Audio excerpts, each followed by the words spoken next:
দেখবেন গ্রামের মুরব্বীরাও ওই চায়না মোবাইল ব্যবহার করে 1200-1500 টাকা দাম, কিন্তু এমন রিংটোন লাগায়। মোবাইল দাম কম হলে কি হবে, ছোটো মরিচে ঝাল বেশি, সাউন্ড মাশাআল্লাহ। আপনার আইফোনেও এত সাউন্ড নাই, আপনার স্যামসাংয়েও এত সাউন্ড নাই, এমন সাউন্ড এবং ফুল ভলিউম দিয়ে রাখে।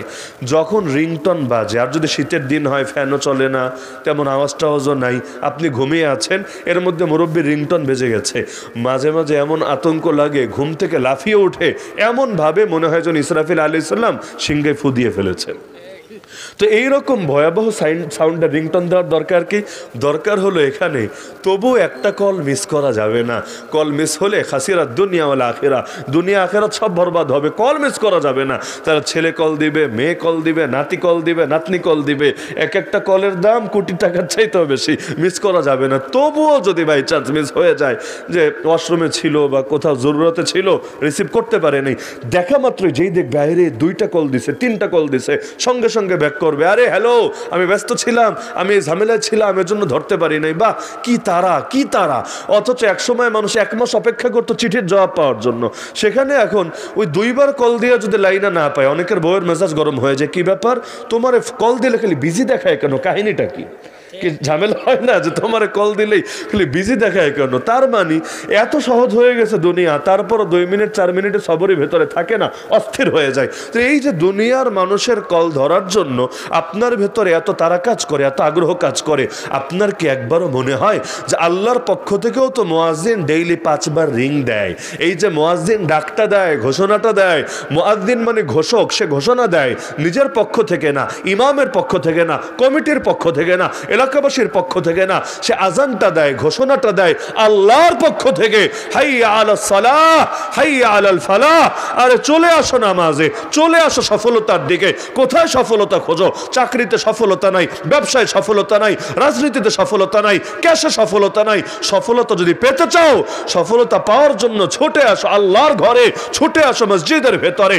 এই যে প্রতিদিন রিং দেয়, আপনাকে অন্তত 5 বার রিসিভ করার আগ্রহ জাগে। আরে আজানের জবাব, আজান শুনে মসজিদে চলে আসে, এটা হলো বড় জবাব। যদি বড় জবাব না থাকে, ছোট জবাবের দাম থাকে না। তাহলে এই যে আজান দেয়, প্রতিদিন কল দেয় আপনাকে, কই রিসিভ তো করেন না। আচ্ছা রিসিভ করতে পারলেন না, বুঝলাম ঘুমের কারণে, কোনো জরুরতের কারণে, ব্যাক কেন করেন না?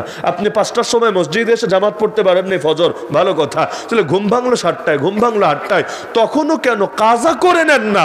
এখান থেকেই তো বোঝা যায় যে আল্লাহর কল রিসিভের ব্যাপারে বা ব্যাকের ব্যাপারে আপনার ভেতরে ন্যূনতম আগ্রহ কাজ করে না।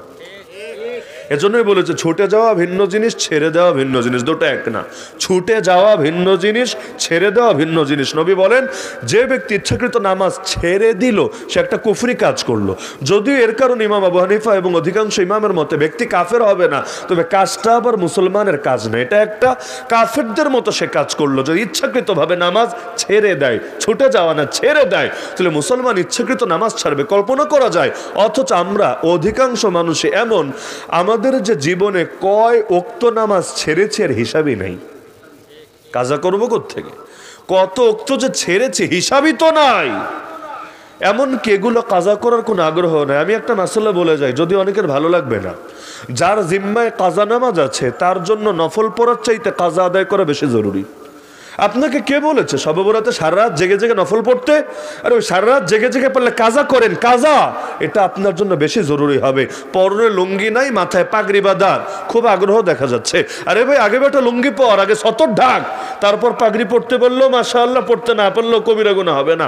কিন্তু নফল নিয়ে কত আগ্রহ, কত আগ্রহ। যোহর নামাজ পড়ার পরে 2 রাকাত নফল পড়ে, এসা পড়ার পরে 2 রাকাত নফল পড়ে, তো ফজর যে একদিনও পড়ে না, ওইটা যে কাজা করতে হবে এই খবরটাও তার ভেতরে কাজ করে না। জুমায় কত মুসল্লি, মাশাআল্লাহ, মনে হবে একটা ইসলামী রাষ্ট্র, কিন্তু ফজর নামাজে টর্চ লাইট দিয়ে মুসল্লি পাওয়া যায় না। মাঝে মাঝে ইমাম আর মুয়াজ্জিন সাহেব, মাশাআল্লাহ, কমিটির লোকগুলোও যদি আসতো তবু অন্তত এক কাতার ভরা থাকতো। বিশ্বাস হয় না? যদি কমিটির লোকেরা আসতো, এলাকা সব বাদ দেন। আরে মসজিদের কমিটি কারা হবে? ইন আউলিয়া ইল্লাল মুত্তাকুন। মসজিদের কমিটি হবে যাদের দিলে আল্লাহর ভয় আছে। ইন্নামা ইয়ামুরু মাসাজিদ আল্লাহ, আল্লাহর ঘর আবাদ করবে কারা? মান আমানা বিল্লাহি ওয়াল ইয়াউমিল আখির ওয়া আকামাস সালাত ওয়া আতাজ যাকাত ওয়া লাম ইয়াখশা ইল্লাল্লাহ। যারা আল্লাহ এবং শেষ দিবসের উপর ঈমান রাখে, নামাজ কায়েম করে, যাকাত আদায় করে এবং আল্লাহ ছাড়া দ্বিতীয় কাউকে ভয় করে না, তো যে নিজেই নামাজ কায়েম করে না ও মসজিদের কমিটি হয় কিভাবে? ওর কি লজ্জা শরম লাগে না? নাকি মসজিদের কমিটির কাজ খালি ইমামরে শাসানো, মসজিদের কমিটির কাজ খালি খতিবরে ঘাড়ানো, মসজিদের কমিটির কাজ খালি মুয়াজ্জিনটা চাপের উপর রাখা? জুমার দিন তো মাস্তানের অভাব থাকে না, আরে খালি এই ভুল সেই ভুল সেই ভুল, আরে খালি ধরতেই থাকে, কিন্তু একটাও যে ফজরের নামাজ পড়ে না কোনো খবর আছে? অদ্ভুত এক কারিশমা। অন্তত কমিটিওয়ালারা যদি নামাজি হইতে পারতো, বাংলাদেশে ফজরের নামাজে এই মসজিদগুলোর এই দুরবস্থা দেখা লাগতো না। আমরা খালি মসজিদ সুন্দর করার দিকে নজর দেই, ভাই টাকা দাও, ভাই টাকা দাও, টাকা দাও, টাইলস লাগাবো, এসি লাগাবো, মাইক লাগাবো, হ্যাং লাগাবো, ট্যাং লাগাবো, ভালো কথা। মসজিদ আবাদ করা কারে বলে? টাইলস লাগানোর আবাদ করা বলে না। টাকা কালেকশনের চেয়ে তো জরুরি হলো মুসল্লি কালেকশন, লোক কালেকশন। আরে টাকা তুই বেটা না দিলে নাই, প্রয়োজনে টাইলস ছাড়া নামাজ পড়বো, প্রয়োজনে এসি ছাড়া নামাজ পড়বো, তো মুসল্লি না থাকলে কারে নিয়ে নামাজ পড়বো? আগে তো মুসল্লি লাগবে, মূল হলো মুসল্লি। নবীর জামানায় টাইলসও ছিল না, ফ্লোরও ছিল না, ছাদও ছিল না, বৃষ্টি হলে পানি পড়তো। আল্লাহ নবী নামাজ পড়লে কপালে কখনো কাদা লেগে যেত, কিন্তু তারপরও নামাজ তো মিস হতো না। মুনাফিকরাও এসে নামাজ পড়তো, কেন? না হলে ধরা খেয়ে যাবে ওরা মুনাফিক, মানুষ চিনে ফেলবে। কারণ মুসলমান হয়ে নামাজ পড়বে না কল্পনাই করা যেত না। বাইনাল আবদি ওয়া বাইনাল কুফরি ওয়া শিরকি তারকুস সালাহ। একজন মুমিন বান্দার কুফর শিরকের মধ্যে পার্থক্য এখানে। মুমিন নামাজ আঁকড়ে থাকে আর কাফের মুশরিক নামাজ ছেড়ে দেয়। সুতরাং মুসলমান ইচ্ছাকৃতভাবে নিয়মিত নামাজ ছাড়বে, এর চাইতে বড় হতভাগ্য কিচ্ছু হতে পারে না। আল্লাহর গজব কাকে বলে? আসমান থেকে শুধু আগুন পড়াকে আল্লাহর গজব বলে না। মাটি ফাঁক হয়ে মাঝখানে ঢুকে গেলেন, কবর রচিত হয়ে গেল, এটাকে আল্লাহর গজব বলে না। আরে লস কি? আপনি যদি পানিতে ডুবে মরেন, ঈমান থাকে আল্লাহ শহীদের সওয়াব দিবে। যদি আগুনে পুড়ে মরে, ঈমান থাকে আল্লাহ শহীদের সওয়াব দিবে। যদি মহামারীতে মরে, ঈমান থাকে আল্লাহ শহীদের সওয়াব দিবে। কিন্তু এই যে দিনের পর দিন, সপ্তাহের পর সপ্তাহ, মাসের পর মাস, বছরের পর বছর চলে যায়, আল্লাহর সামনে দাঁড়ানোর তৌফিক হয় না, মুনাজাতে হাত তুললেও অন্তর নরম হয় না, চোখ থেকে এক ফোঁটা পানি ঝরে না, সামনে থেকে মেয়ে যেটাই চলে যায়, নিজের নজরকে জিনা থেকে বাঁচাতে পারেন না, এই যে নিজে সুদে জড়িত, ঘুষে জড়িত, এত চাওয়ার পরও বের হতে পারছেন না, এইটারে আল্লাহর গজব মনে হয় না? আরে এই অবস্থায় যতদিন বাঁচবেন, ওই প্রতিটা দিনই তো আপনার জন্য কিয়ামতের দিন হিসাব কঠিন হওয়ার কারণ হবে। যদি না তওবা করে দুনিয়া থেকে যেতে পারেন, তাহলে গজব কারে বলে? আমরা তো মনে করি শুধু প্রাকৃতিক দুর্যোগের গজব বলে। ওর চাইতে বড়, হাজার গুণ বড় গজব হলো জমিনে বেঁচে থেকে আল্লাহর পথে চলতে না পারা, আল্লাহর কথা বলতে না পারা। গজব মানে রাগ। আল্লাহ যাকে ভালোবাসেন তাকে নিজের সামনে দাঁড়ানোর তৌফিক করে দেন। লা হাওলা ওয়ালা কুওয়াতা ইল্লা বিল্লাহ। আল্লাহর তৌফিক ছাড়া না কোনো গুনাহ ছাড়া যায়, না কোনো নেক আমল করা যায়। যত নেক আমল করি আল্লাহর তৌফিকেই করি, যত গুনাহ থেকে বাঁচি আল্লাহর তৌফিকেও বাঁচি। আপনি যদি গুনাহ থেকে বাঁচতে না পারেন আর আপনি যদি নেক আমল করতে না পারেন, বুঝে নেবেন তৌফিক নাই। এটা ভাবার কারণ নাই যে করতে পারি নাই, বরঞ্চ আপনাকে সুযোগ দেওয়া হয় নাই। কারণ আল্লাহ সবাইরে সুযোগ দেয় না। প্রধানমন্ত্রী তার সঙ্গে সবাইকে সাক্ষাৎ করতে দেয় না। আরে আল্লাহ আপনাকে দুনিয়ায় মেরাজের সুযোগ দেন নাই, আপনাকে তার সামনে দণ্ডায়মান হওয়ার, তার উদ্দেশ্যে সেজদায় লুটিয়ে পড়ার সুযোগ দেন নাই। এজন্য তো আফসোস করা দরকার, আল্লাহ কতজনকে দিলেন, আমাকে কেন দিলেন না? তবে কি আল্লাহ আমাকে ঘৃণা করেন? আল্লাহকে আমার উপর রাগান্বিত হয়েছেন? ভাবা দরকার ছিল কি, আর আমরা ভাবি কি? আল্লাহর পথে 2 পয়সা দিলে মনে হয় না আল্লাহর উপর খুব দয়া করে ফেলেছি? অথচ মনে করা দরকার ছিল আল্লাহ আমাকে কবুল করেছেন, আল্লাহ আমার উপর দয়া করেছেন যে আমাকে একটু শরীক থাকার সুযোগ দিয়েছেন। কিন্তু আমাদের কি মনে হয়? আমরা কি জানি করে ফেলেছি। কত মানুষ আছে দেখা যায় ইবাদত করে করে আর অহংকারী হতে থাকে। 3 চিল্লা দিয়ে এসেছে, এখন ইমাম গনে না, খতিব গনে না, মুতামিম গনে না। আরে আলেম কি, হুজুর কি, এদের কি দরকার আছে? আমরাই তো এদের চাইতে বেশি জানি। আর ইমাম তো গাছতে যায় না, ইমাম তো মাসে 3 দিন লাগায় না, ইমাম তো চিল্লায় যায় না। বাহ বাহ, এখন ইমামের ভুল তার নজরে পড়তে শুরু করেছে, অথচ সে এখন ইমামের ছাত্র হওয়ার যোগ্য হতে পারে নাই, সে এখনো নার্স রয়ে গেছে। তো নার্স যদি ডাক্তারের ভুল ধরে, বিষয়টা কেমন হবে?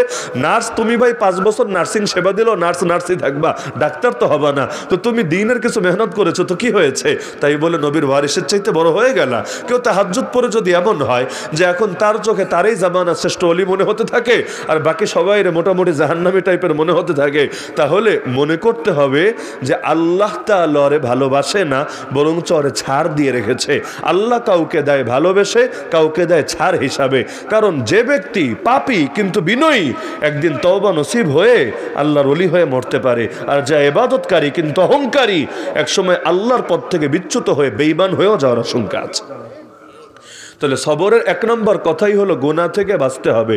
যদিও গুনাহ করা মজা, গুনাহ ছাড়া কষ্টের।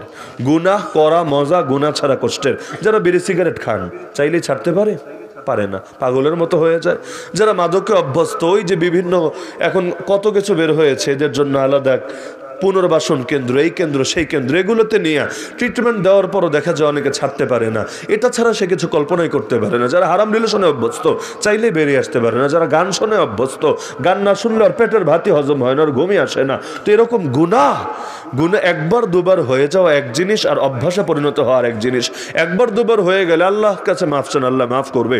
তো গুনাহ অভ্যাসে পরিণত হয়ে গেলে অন্তরে মোহর পড়ে যাওয়ার আশঙ্কা আছে। এজন্য বুজুর্গরা আমাদের নসিহত করেন যে গুনাহ একবার দুবার হয়ে গেল একেবারে তওবা করার মতো করে নিও, তো বারবার কইরো না, যাতে অভ্যাস না হয়।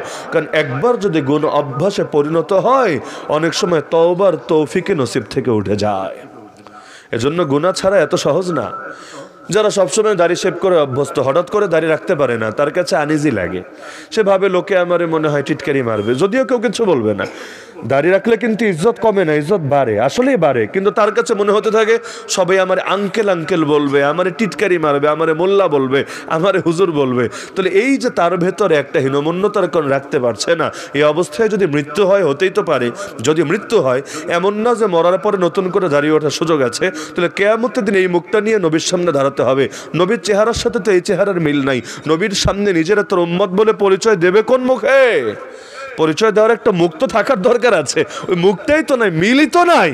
তাহলে অন্তত কিয়ামতের দিন যাতে নিজের নবীর সামনে হাজির করতে পারি, নবীর কাছে সুপারিশের জন্য রিকোয়েস্ট করতে পারি, হাউজে কাউসারের পানি পান করতে পারি, এতটুকু পথ অন্তত খোলা রাখা দরকার। তাহলে সুতরাং যত গুনাহ আছে করা মজা, ছাড়া কষ্ট, কিন্তু চেষ্টা করেন গুনাহগুলোকে ছেড়ে দেওয়া, নাহলে কোশ্চেন কালেও সবর আপনার দ্বারা হবে না।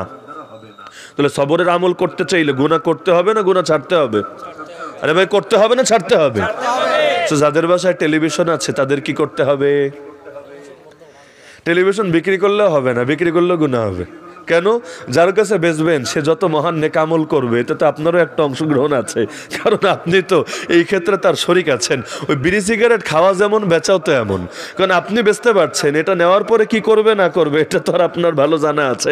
এমন না যে এটা নিয়ে তারা মহান নেক আমল করবে, এটা নিয়ে তারা গুনাহ করবে, ওই গুনাহে আপনিও শরিক আছেন। তাহলে গুনাহের জিনিস বেচাও তো সমস্যা। তাহলে আপনি টেলিভিশন থেকে যদি গুনাহ থেকে নিজেকে বাঁচাতে চান, অবশ্যই করণীয় হলো টেলিভিশনটা ভেঙে চূর্ণ বিচূর্ণ করতে হবে। এই ব্যাখ্যা দিয়ে লাভ নেই হুজুর বয়ান দেখবো, এই ব্যাখ্যা দিয়ে লাভ নাই হুজুর এটার মধ্যে ভালো কিছু দেখবো। হ্যাঁ, ওটা যদি স্মার্ট টিভি হয় এবং সেখানে বাস্তবেই যদি সে ভালো কিছু দেখে, ফলো করে, এখন তো অনেক টিভি আছে, ইন্টারনেট চলে, এবং ওই মোবাইলে যেমন ইউটিউবে ঢুকে শোনা যায়, তেলাওয়াত শোনা যায়, এগুলোই শোনে, তাহলে ঠিক আছে, পূর্ণ কন্ট্রোলের সাথে শুনতে পারলে আলহামদুলিল্লাহ। তো যদি এমন হয় যে আপনি ওয়াজি দেখেন কিন্তু আপনার বাচ্চা ওইটা দেখে আর আপনার বই ওইটা দেখে, অবস্থা যদি এরকম হয়, তাহলে এই ওয়াজ শোনার জন্য এটা রাখা জায়েজ হবে না, এটাকে ভেঙে চূর্ণ বিচূর্ণ করে দিতে হবে। চেষ্টা করবেন গুনাহের দরজাই বন্ধ করে দেওয়ার, কারণ আমরা দুর্বল তো। ওই গুনাহের দরজা দিয়ে ঢুকবেন আর গুনাহ করবেন না, এটা আমাদের দ্বারা সম্ভব না। যুবক ভাইদেরকে বলি, আল্লাহর ওয়াস্তে বিছানা যাওয়ার সময় মোবাইল নিয়ে যাবেন না। ইনশাআল্লাহ জান্নাতে যাওয়া সহজ হবে, কিয়ামতের দিন হিসাবটা সহজ হবে। এই এক মোবাইলই অনেকের জান্নাতের দরজা বন্ধ করে ছাড়বে, এক মোবাইল। অন্তত বিছানায় যাওয়ার আগে মোবাইলটা নেওয়া থেকে যদি নিজেকে বাঁচাতে পারেন, যতই প্রয়োজন মনে হোক, যে একটা মেসেজ আসে কিনা, হোয়াটসঅ্যাপে একটা বার্তা আসে কিনা, একটু নোটিফিকেশন চেক দেওয়া লাগে কিনা, না কিচ্ছু দরকার নাই। যে রাত্রে উঠে ঘড়ি দেখবো, আরে ঘড়ি দেখার জন্য প্রয়োজনে ঘড়ি একটা কিনে লাগায় দেন, যেই ঘড়ি রাতে অন্ধকারেও দেখা যায়, লাগায় দেন, তবুও নিয়েন না। স্বাস্থ্যগত ক্ষতিও আছে, ওইটা বাদই দিলাম, কিন্তু আপনার ইমানই হুমকির মুখে পড়বে। দেখবেন ঢুকেছেন 2 মিনিট শুধু মেসেজ চেক দিতে, কোন ফাঁকে 2 ঘন্টা চলে গেছে আপনার খবরই নেই। তাহলে সুতরাং বিছানায় পর্যাপ্ত ঘুমের চাপ না আসলে যায়ের না। অলস মস্তিষ্ক শয়তানের কারখানা, আড্ডাখানা। ওই বিছানায় ঘুমের চাপ নেই, তাও গিয়ে বসে আছেন, কি হবে? বৈশা বৈশা শুয়ে শুয়ে তার আল্লাহর জিকির আজকার করবেন না? ওইটা করতে পারলে আলহামদুলিল্লাহ, কিন্তু ওইটা তো আর হয় না। তাহলে কি করবেন? একদম বাকদম ঘোরারদম চিন্তা করতে থাকবেন, ওই চিন্তার ভেতর দিয়ে ওয়াসওয়াসা আসবে, বিভিন্ন গুনাহের খেয়াল আসতে থাকবে। তাহলে অতিরিক্ত আগে যাওয়ার দরকার কি? ঘুমের চাপ দিয়ে বিছানায় যান, মোবাইলটা নিয়ে যায় না, মোবাইলটা দূরে রেখে যান, ইনশাআল্লাহ দেখবেন জান্নাতে যাওয়াটা সহজ হবে। কারো যদি বাথরুমেও মোবাইল ব্যবহারের অভ্যাস থাকে, এই মহান অভ্যাস এই যুগে অনেকের আছে, স্বাভাবিক ব্যাপার। মানে বাথরুমে এখন তো অনেকে বাথরুমে এসিও লাগায়, দেখেন নাই বাথরুমে এসিও লাগায়, কারণ বাথরুমে যাতে লম্বা থেকে লম্বা টাইম সেখানে সময় কাটানো যায়। এই বাথরুমে প্রয়োজনের বেশি সময় যদি কেউ থাকে, দিনকে দিন ওর ভেতরেও খারাপ দোষ ঢুকতে থাকবেই থাকবে। বাথরুমের ব্যাপারে অনেক সতর্কতা আছে। যেমন আল্লাহ রসুল বলেছেন যে যেই জায়গা গোসলের জায়গা সেখানে পেশাব করবা না, না হলে ধীরে ধীরে ওয়াসওয়াসা আসবে দিলে। কারণ যেখানে গোসল করবেন ওই জায়গায় যদি পেশাব করে, এখন পুকুরে নেমে তো অনেকেই করে, কী বা করার আছে। তো এখন যেইখানে আপনার পানিগুলো আবদ্ধ থাকে এখানে যদি আপনি পেশাব করেন, যে আলাদা পেশাবের জায়গা নাই, তাহলে কি হবে, ধীরে ধীরে ভেতরে ওয়াসওয়াসা আসবে। কেন, উপর থেকে যখন পানিগুলো পড়বে ওই কিছু কিছু ফোঁটা তো শরীরে আসবে, দুদিন পর ভেতরে ওয়াসওয়াসা আসবে, কিরে আমার কি শরীর পাক নাকি না পাক, কারণ নাপাক লাগলো কিনা শরীরে। অনেকে ওয়াসওয়াসার রোগী হয়ে যায়, দেখবেন উজু করতে নামলে 10 মিনিটে উজু শেষ হয় না, ওর মনে হয় একটু মনে হয় বাকি রয়ে গেছে, 2 বার 3 বার 10 বার 20 বার ধোয়ার পরও ওর ক্লিয়ার হয় না। উজু করতে নামলে মোটামুটি গোসল হয়ে যায়। এই ওয়াসওয়াসা যদি একবার কাউরে ধরে, সর্বনাশ সর্বনাশ। ইমানের ব্যাপারে ওয়াসওয়াসা ঢোকে, অনেকে নামাজের ব্যাপারে ওয়াসওয়াসা ঢোকে। সারাদিন ঠিক নামাজে দাঁড়ালেই মনে হয় একটু বের হয়ে গেছে, একটু বের হয়ে গেছে, পরে নামাজে পড়তে পারে না। এই ওয়াসওয়াসার রোগ থেকে বাঁচাটাও বড় জরুরি জিনিস। তো বলছিলাম যে গুনাহ তো করবো না, গুনাহের দরজায় ইনশাআল্লাহ খোলা রাখবো না। কারো যদি স্মার্টফোন রাখলে সমস্যা হয়, বাদ দেন। ওই জরুরি কাজ যদি থাকে, প্রয়োজন ল্যাপটপ একটা কিনে ওই ডাইনিং স্পেসে বসায় রাখেন, যেখানে টিপলে সবাই দেখে, মানে ফ্যামিলির সবার নজরে থাকে।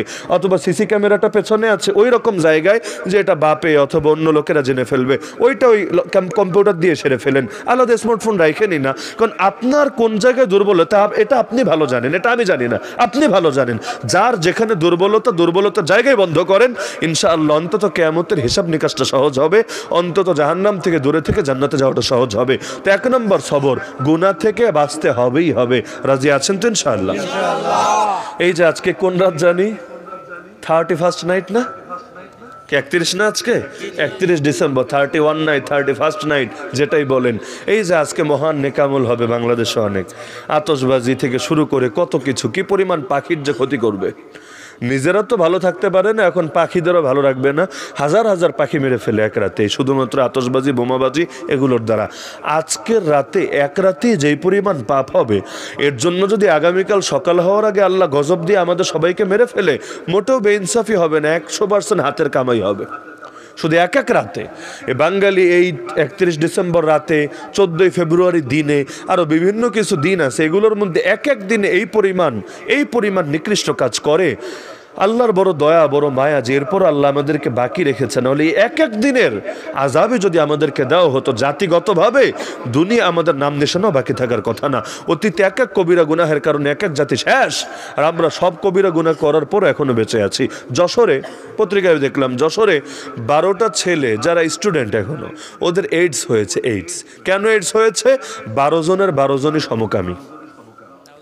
এই 12টা ছেলে, যদি এগুলো ওই মেইন স্ট্রিম মিডিয়া অত হাইলাইটে আনে না, প্রথম আলো, ডেইলি স্টারে কোনো রিপোর্ট আছে, আরও যত মূল টিভি আছে এগুলোতে এগুলো নিয়ে কোনো সংবাদ আছে? নাই। কেন?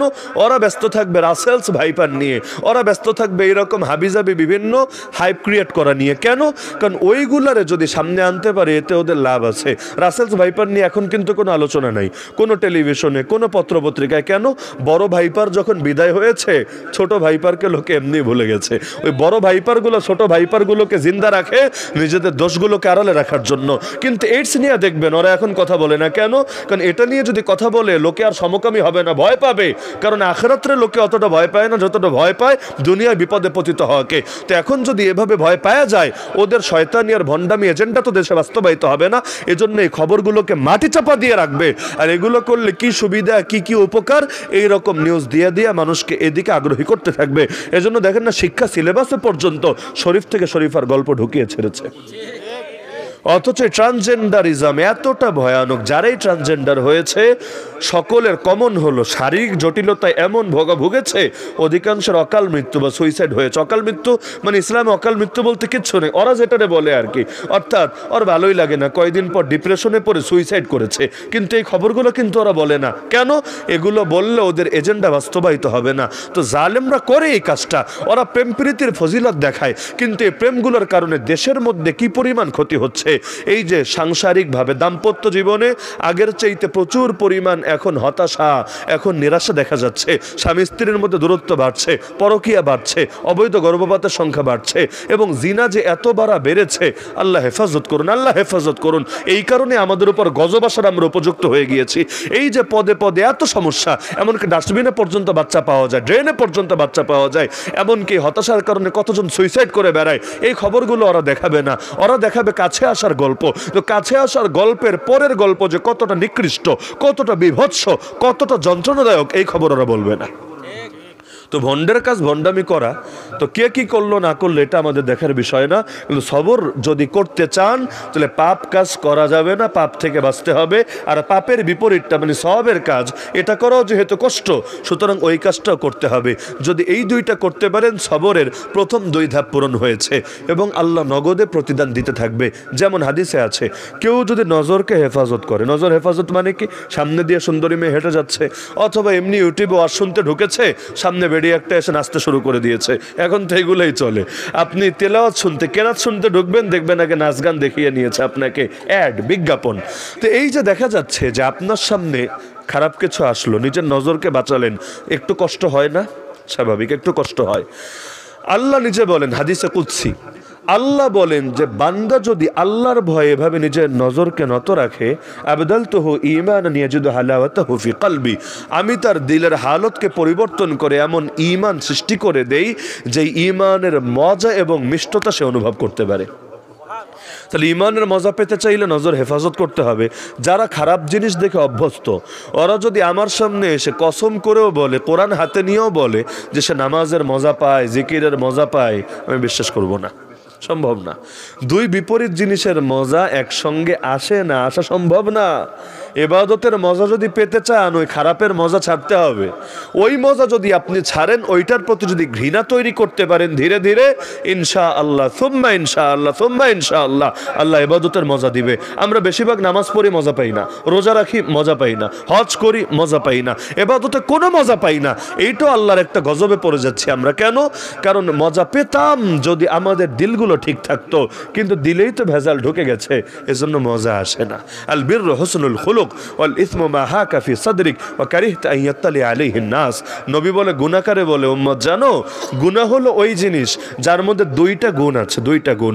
1 নম্বর গুণ হলো এটা নিয়ে অন্তরে খটকা কাজ করে, দ্বিধা কাজ করে। দেখবেন গুনাহের কাজগুলোই কিন্তু এমন, ভেতরে কেমন কেমন জানি লাগতে থাকে। আর 2 নম্বর হলো তুমি যেটার ব্যাপারে অপছন্দ করো মানুষ জেনে যাক, এইটাই গুনাহ। দেখবেন সবগুলো গুনাহ এমন, আপনি এটা চান না আপনার বাপ জেনে যাক, মা জেনে যাক, 3 বছরের বাচ্চা জেনে যাক। 3 বছরের বাচ্চা আপনার দিকে তাকায় থাকলে পর্নোগ্রাফি দেখতে পারবেন না, কিন্তু আল্লাহ যে আপনাকে অল টাইম দেখে এটা আপনার খবরে থাকে না। এই গুনাহের সমস্যা এখানে, আল্লাহর থেকে ডিসকানেক্ট করে দেয়। আর আল্লাহর থেকে একবার ডিসকানেক্টেড হয়ে গেলে বান্দার মুক্তির আর উপায় থাকে না। তাহলে সবর করতে চাইলে এই 2টা গুণ হাসিল করা লাগবেই লাগবে। গুনাহ ছাড়ার অভ্যাস করতে হবে, নেক আমল করার অভ্যাস করতে হবে। হ্যাঁ, বান্দা হিসাবে গুনাহ হয়ে যেতে পারে, এক হলো করা আর এক হলো কদাচিৎ হয়ে যাওয়া। যদি এমন হয়ে যায় আপনি আসলে ঈমানদার হন, কোরআন বলে দিয়েছে গুনাহ করা মাত্রই আল্লাহর কথা মনে পড়বে, আল্লাহর কাছে খাটি দিলে তওবা করে নিবে। তার মানে গুনার পরে তওবা দেরি করবে না, তওবা দেরি করা আরো বড় গুনাহ।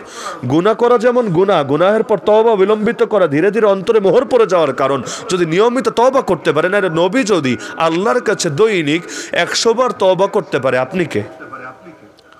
আপনার তো কয়েক কোটি বার তওবা করা দরকার। নবী মাসুম নবী, যেই নবীর কোনো পাপ নাই, যেই নবীর জান্নাত কনফার্ম, যেই নবীর অতীতের পূর্বের এবং পরে সব মাফ, পাপ নাই তাও মাফ।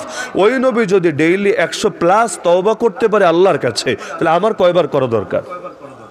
চিন্তা করেন, কয়বার করা দরকার? কয়বার করি? সকাল সন্ধ্যার জিকির বা তওবা তো করি না, ইস্তেগফারও তো করি না। এমনকি নামাজের মধ্যে যে ইস্তেগফার আছে ওইটা তো বুঝি না। আল্লাহুম্মা ইন্নী যালামতু নাফসি যুলমান কাসীরা, ইস্তেগফার, তওবা, কিন্তু এর অর্থই তো বুঝি না। এগুলো তো মুখ থেকে বের হয়, বুক থেকে বের হয় না। তওবা কিন্তু মুখ থেকে বের হলে হয় না, বুক থেকে বের হতে হয়। ভেতরে ইমোশন নাই, আবেগ নাই, বিনয় নম্রতা নাই, আল্লাহর কাছে অপরাধ বোধের কারণে ক্ষমা চাওয়ার মানসিকতা নাই। মন্ত্রের মতো খালি পড়ে দিলেন, এটা তওবা বলে না। লা ইয়াকবালুল্লাহু দুআ বিকালবিন গাফিলিন লাহিন। আল্লাহ উদাসীন দিলের দোয়া কবুল করে না, দিল হাজির থাকা লাগে, তাহলে দোয়ার দাম আছে। আর দিল হাজির নাই, খালি জিলাপির লোভে, পয়সার লোভে শুধু হাত তুলেছে, এটার দ্বারা কোনো কাজ হয় না, কোনো কাজ হয় না। আগে দিল ঠিক থাকা লাগে, তাহলে হাত ওঠানোর দাম আছে। আর দিলের মধ্যে কিচ্ছু নাই, শুধুমাত্র হাত উঠিয়েছে, ওইটা জাস্ট একটা বাহ্যিক সাদৃশ্য হয়েছে, আর কিছু হয় নাই। তাহলে এই দুই কাজ যদি করতে পারেন, এরপর তৃতীয় ধাপ হলো এই হকের পথে চলতে গেলে বিপদ আসবেই, মিস নেই। হকের পথে চলবেন কিন্তু বিপদে পড়বেন না, এটা নবীদের ক্ষেত্রেই হয়নি, আপনার ক্ষেত্রে কিভাবে হবে? সর্বযুগের সবচাইতে পাক্কা ইমানদারের নাম তো মুহাম্মদুর রাসূলুল্লাহ সাল্লাল্লাহু আলাইহি ওয়াসাল্লাম। তার চাইতে বড় হুজুর দুনিয়া থেকেও ছিল না, কোনোদিন কেউ হবেও না। তিনি বলেন, আল্লাহর পথে আমাকে সবচাইতে বেশি কষ্ট দেওয়া হয়েছে, যত বেশি কষ্ট কোনোদিনও কাউকে দেওয়া হয়নি। উযিতু ফিল্লাহি মা লাম ইউযাহাদ। তো যদি আল্লাহর দ্বীনের পথে চলার ক্ষেত্রে যদি কষ্ট না আসতো, অন্তত তার জীবনে আসতো না, কিন্তু তার জীবনে সবচাইতে বেশি এসেছে। কেন? নবী বলেন, যার ঈমান যেমন তার উপর মুসিবত আসবে তেমন। ইউবতালা রাজুলু বিহাসাবি দীনিহি। আমাদের ঈমান কচুপাতার পানির মতো, তাই মুসিবত আসে না বা কম আসে। আর যার ঈমান ছিল বেলালের মতো, তার মুসিবত এসেছে বেলালের মতো। ঈমান যত মজবুত হবে, পরীক্ষা তত বেশি আসবে। এজন্য আলেম ওলামা জেলে গেলে আর আমজনতা বাইরে থাকলে এটা ভাবার কারণ নাই আমজনতার ঈমানে পাওয়ার বেশি আর আলেম ওলামার ঈমানে ভেজাল বেশি, এজন্য গুনাহের শিকার না রে ভাই। বরঞ্চ এটাই আল্লাহর ভালোবাসার প্রমাণ। কারণ হাদিসে আছে, আল্লাহ যখন কোনো জাতিকে ভালোবাসে তাদেরকে বিপদ দিয়ে পরীক্ষা করে। এজন্য দুনিয়া মুমিনের জেলখানা, কাফেরের জেলখানা না, কাফেরের স্বর্গ, কাফেরের জান্নাত। তো মুসিবতে পড়া খারাপ কিছু না, মুসিবতে পড়েও আল্লাহকে ভুলে না যাওয়া, বরং আল্লাহকে স্মরণে রাখা, এইটাই বান্দার জন্য সবচাইতে কল্যাণকর। জীবনে কিছু বিপদ থাকা ভালো। কেন জানেন? যতদিন বিপদ থাকে আল্লাহর সঙ্গে সম্পর্কটা ভালো থাকে। দেখবেন অসুস্থ হয়েছেন, ইবাদত একটু বেশি হয়, আল্লাহরে একটু বেশি বেশি ডাকা হয়। কারণ বুঝতে পারি আল্লাহ শিফা না দিলে ডাক্তাররে গুইলা খায়া ফেললেও কোনো লাভ হবে না, কাজের কাজ কিচ্ছু হবে না। আগে আল্লাহর থেকে ফয়সালা করতে হবে। ভিসা হচ্ছে না, একবার রিজেক্ট, দুইবার রিজেক্ট, তিনবার রিজেক্ট, দেখবেন কিন্তু আল্লাহর সঙ্গে সম্পর্কটা এমনি একটু বেড়ে যায়। তো জীবনে কিছু বিপদ থাকা ভালো, আমি অন্তত এটা মনে করি। জীবনে কিছু বিপদ থাকা ভালো, আল্লাহর সঙ্গে সম্পর্ক ভালো থাকে। এজন্য নবী দোয়া করেছে, আল্লাহ আমাকে এমন জীবন দাও, একদিন খেয়ে থাকবো, শুকরিয়া আদায় করব। আরেকদিন না খেয়ে থাকবো, সবর করব। শুকরিয়ার দ্বারাও তুমি খুশি, সবরের দ্বারাও তুমি খুশি। তো এই জন্য কিছু বিপদ থাকলে আল্লাহর সঙ্গে বান্দার সম্পর্কটাও ভালো থাকবে ইনশাআল্লাহ। তো এই সবরের তিনটা প্রকার মনে থাকবে তো ইনশাআল্লাহ। তো এই হলো সবর। ইস্তাঈনু বিস-সাবরি ওয়াস-সালাহ। তোমরা সবরের মাধ্যমে এবং সালাতের মাধ্যমে আল্লাহ সাহায্য কামনা করো। তো যদি চাই জীবনে আল্লাহ সাহায্য আসুক, তাহলে সবরের গুণটা আঁকড়ে ধরতে হবেই হবে। আল্লাহ তাআলা আমাদের সবাইকে তৌফিক দান করুন। আলহামদুলিল্লাহ। পুরো বাংলাদেশের অন্যতম মুরব্বী শেখুল হাদিস আল্লামা মাহফুজুল হক হাফিজাহুল্লাহ হযরত এসেছেন, অত্যন্ত মূল্যবান আলোচনা করবেন।